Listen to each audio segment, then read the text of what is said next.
after that we have to calculate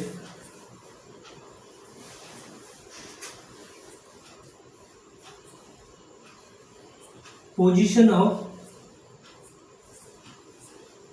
critical neutral axis. So it is denoted by x suffix c. तो उसके लिए इस equivalent stress diagram को देखिए।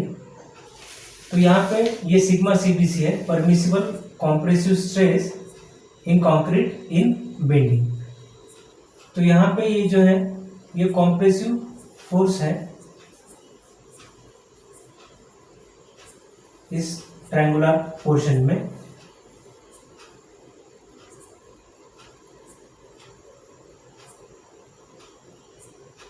और ये जो है ये आपका x है, depth of neutral axis from the compression edge. तो यहाँ पे देखिए ये इक्विलैटरल ट्रायंगल है। So we calculate the position of critical neutral axis by using the principle of similar triangle. So by using similar triangle rule, तो यहाँ पे देखिए इस ट्रायंगल का बेस कितना है, सिग्मा सीबीसी। इसको बेस डिवाइड बाय हाइट करते हैं, इज इक्वल टू ये ट्रायंगल देखिए, इसका जो बेस है डिवाइड बाय इसका हाइट। तो इस न्यूट्रल एक्सिस के ऊपर के ट्रायंगल को देखिए, तो उसको हम ऐसा लिखेंगे, sigma CBC divide by height कितना है x is equal to sigma CBC divide by height.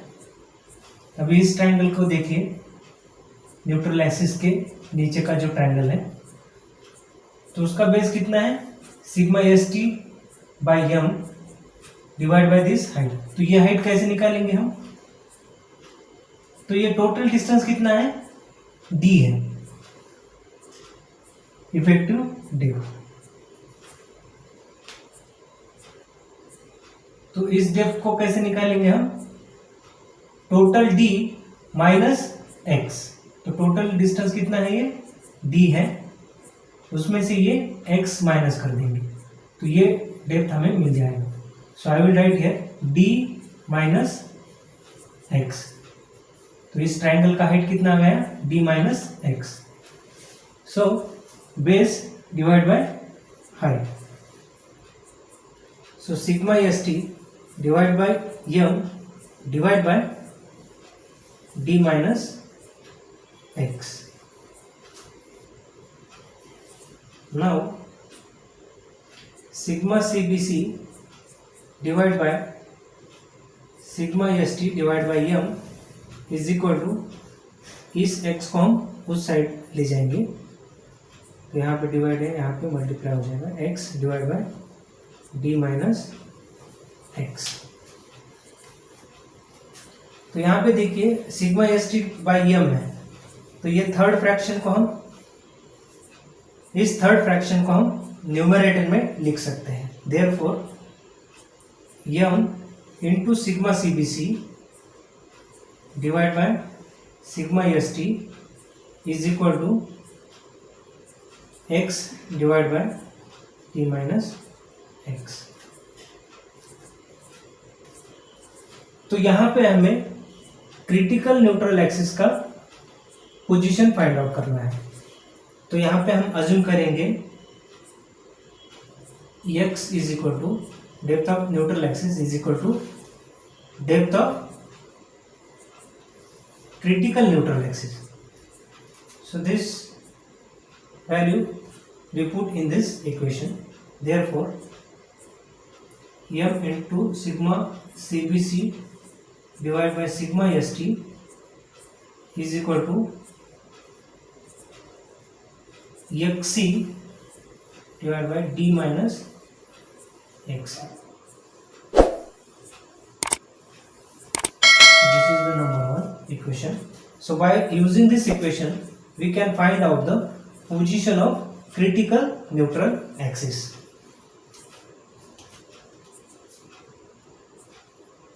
Next one, we have to find out the position of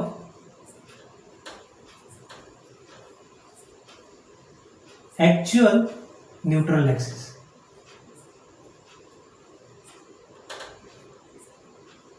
actual neutral axis मतलब x हमें फाइंड आउट करना है। तो x कैसे find out करेंगे? तो इसका अगर हमें पोजीशन फाइंड आउट करना है एक्चुअल न्यूट्रल एक्सिस का, तो हमें मोमेंट एरिया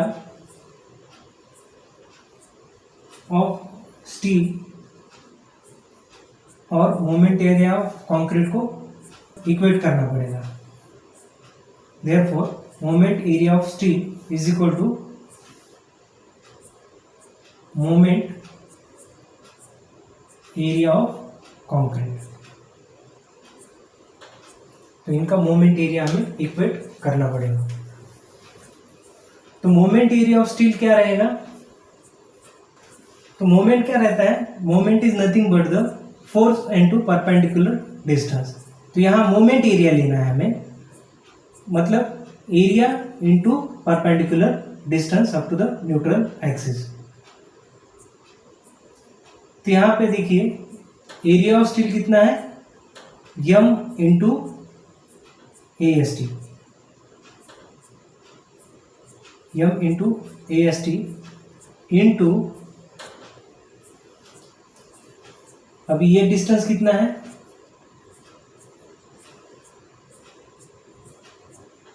तो ये हमने पहले ही निकाला है d माइनस एक्स।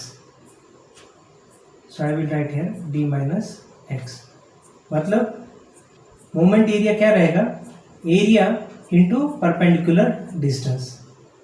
तो इस डिस्टेंस से हम इसको मल्टीप्लाई करेंगे, तब जाके हमें मोमेंट एरिया ऑफ स्टील मिल जाएगा। Similarly moment area of concrete, अभी कंक्रीट का मोमेंट एरिया फाइंड आउट करना है।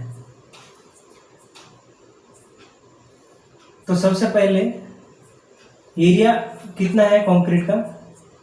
सो it is the concrete area, that is b into x.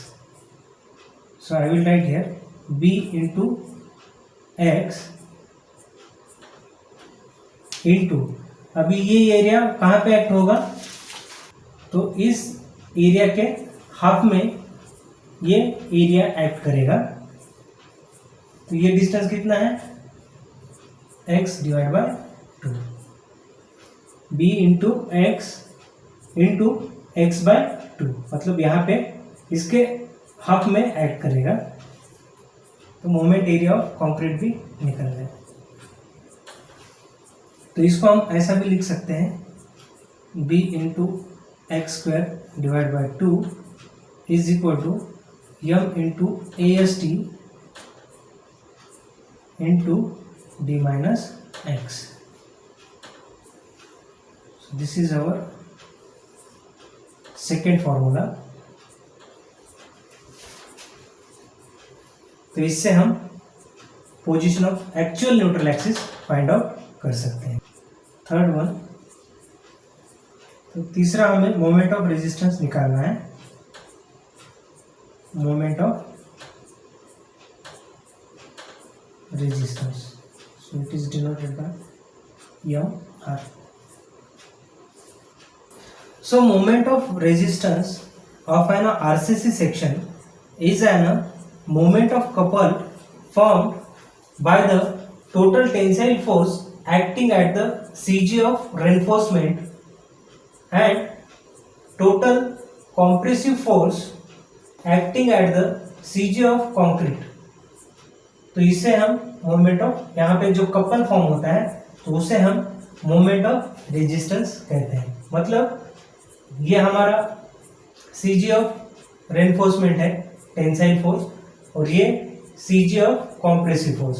तो ये कंक्रीट में हमें देखने को मिलता है। तो इसका ये कॉम्प्रेशन में है और ये टेंशन में, तो इसकी वजह से यहाँ पे कपल फॉर्म होता है। तो उस कपल को हम मोमेंट ऑफ रेजिस्टेंस कहते हैं। तो सबसे पहले हमें कॉम्प्रेसिव फोर्स और टेंसाइल फोर्स निकालना पड़ेगा. So I will write here compressive force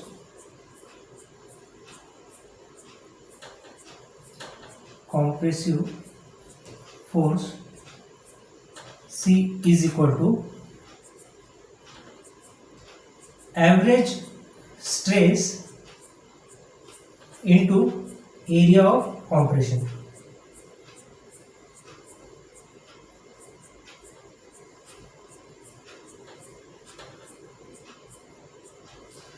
तो एवरेज स्ट्रेस मतलब क्या है? तो यहाँ पे इक्विवेलेंट स्ट्रेस डायग्राम में देखिए, ये जो ट्रायंगुलर पोर्शन है तो ये हमारा स्ट्रेस डायग्राम है कंक्रीट के लिए. तो यहाँ पे देखिए मैक्सिमम स्ट्रेस कितना है, बॉटम में सिग्मा CBC. जैसे जैसे हम न्यूट्रल एक्सिस की तरफ जा रहे हैं तो ये जो स्ट्रेस है वो कम कम होते जा रहा है और at the neutral axis it will be 0. तो इन दोनों का हमें एवरेज निकालना है, एवरेज स्ट्रेस. तो यहाँ पे कितना है, 0 है. सो 0 plus sigma CBC divide by 2 into area of compression. तो एरिया ऑफ कॉम्प्रेशन कितना है, तो उसके लिए हमें क्रॉस सेक्शन में देखना पड़ेगा B into x. So therefore C is equal to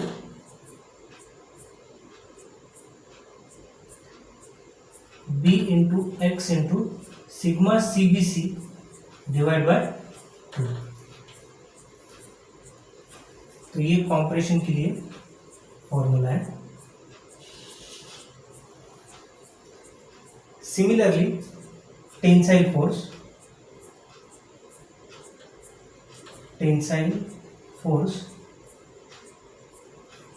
that is T is equal to, so stress in steel into area of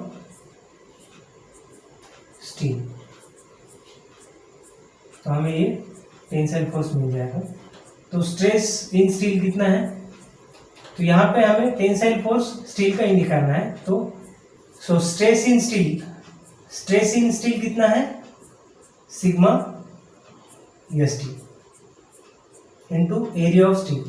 तो एरिया ऑफ स्टील कितना है, AST है, total area of steel AST. So I will write here AST. So this is the T, sigma ST into AST.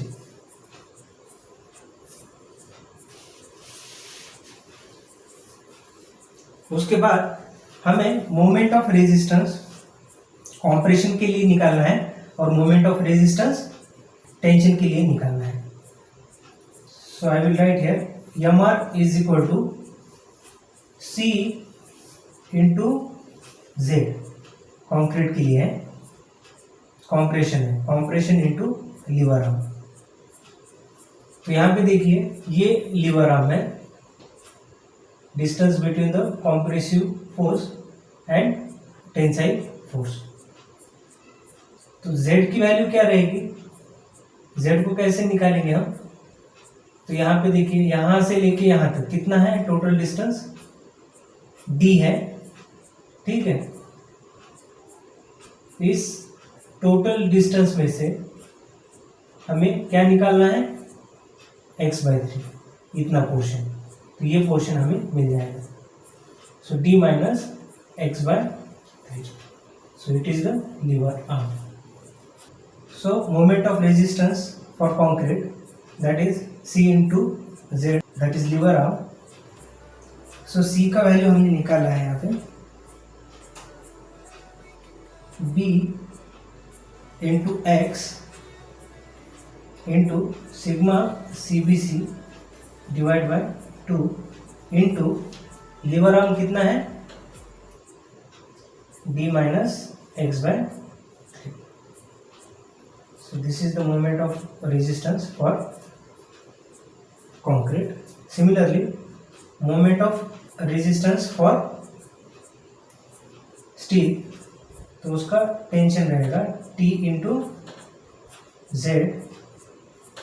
तो T का value भी हमने निकाला है, sigma S T into A S T into lever arm D minus x bye.